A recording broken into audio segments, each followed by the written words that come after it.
Après les taux de tasse, nous voyons maintenant les codes journaux. Les codes journaux. On n'est pas à l'école, hein. C'est à l'école, vous tracez vos deux traits là.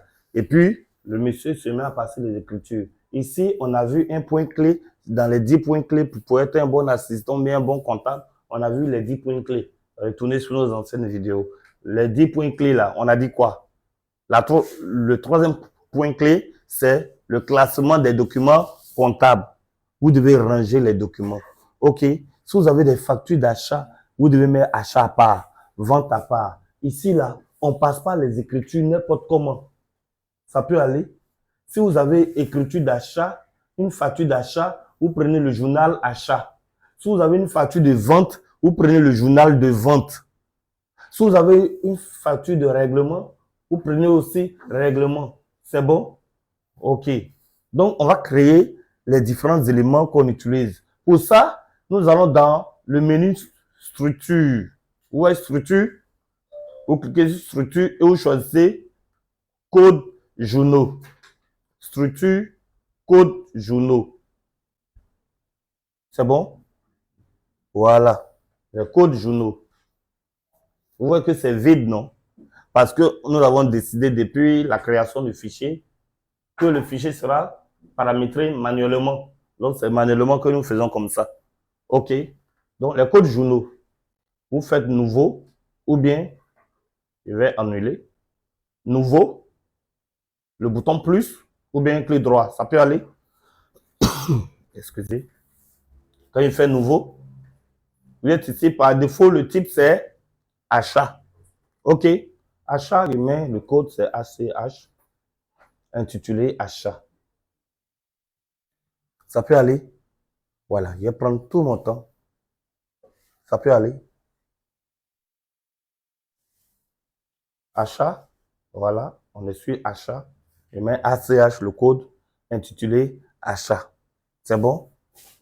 Souhaitez-vous effectuer une ventilation analytique? Oui ou non? Pour le moment, on va laisser non parce que la ventilation analytique, c'est les entreprises qui font en leur sein la comptabilité analytique, qui consiste à affecter les différentes charges à travers les clés de répartition. Pour ceux qui ont fait une bonne base de BTS, on dit clé de répartition entre les services. On a distribution, administration, production. Donc, quand vous faites une comptabilité analytique pour voir quel département a le plus consommé en charge ou bien a le plus reçu en charge. Ça peut aller. Voilà, ça peut être aussi en produit. Donc, vous faites suivant. Ici, valider ce compte pour créer un autre. Vous voyez, c'est créé en même temps ici. Ça peut aller. Pour faire encore, on ne va pas laisser achat par défaut. On va changer. Après achat, on a vente.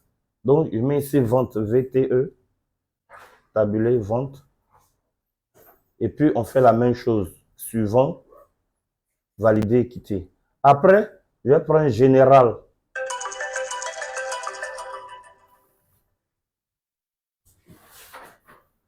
Je vais prendre général.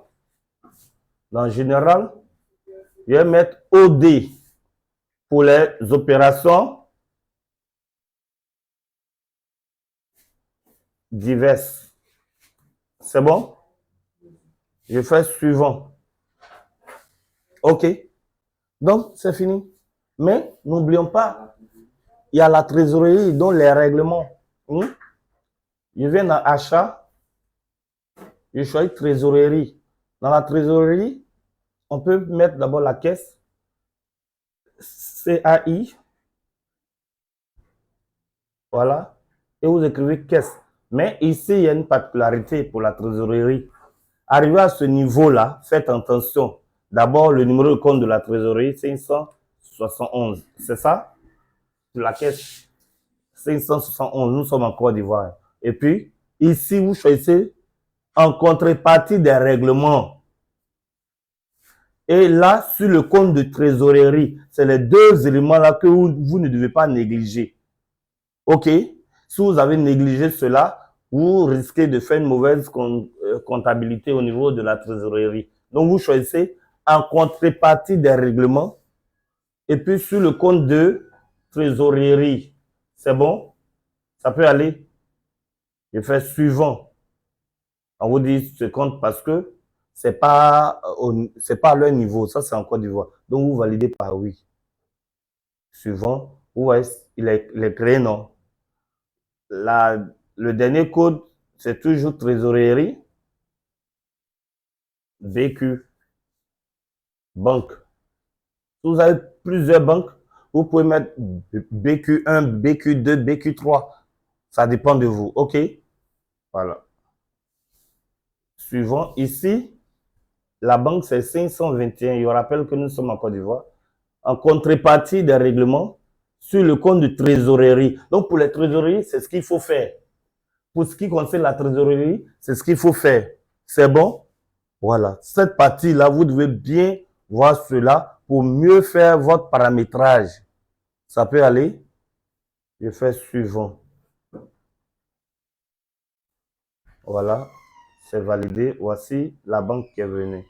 Donc, nous avons 5 codes journaux.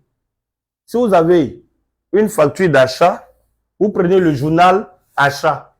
Si vous avez une facture de vente, vous prenez le journal vente. Si vous avez une opération qui n'est ni un achat, ni une vente, vous pouvez prendre opérations diverses. Ça peut aller. Maintenant, les banques et la caisse enregistrent les opérations de règlement. C'est bon, non? Voilà. Voici, nous venons de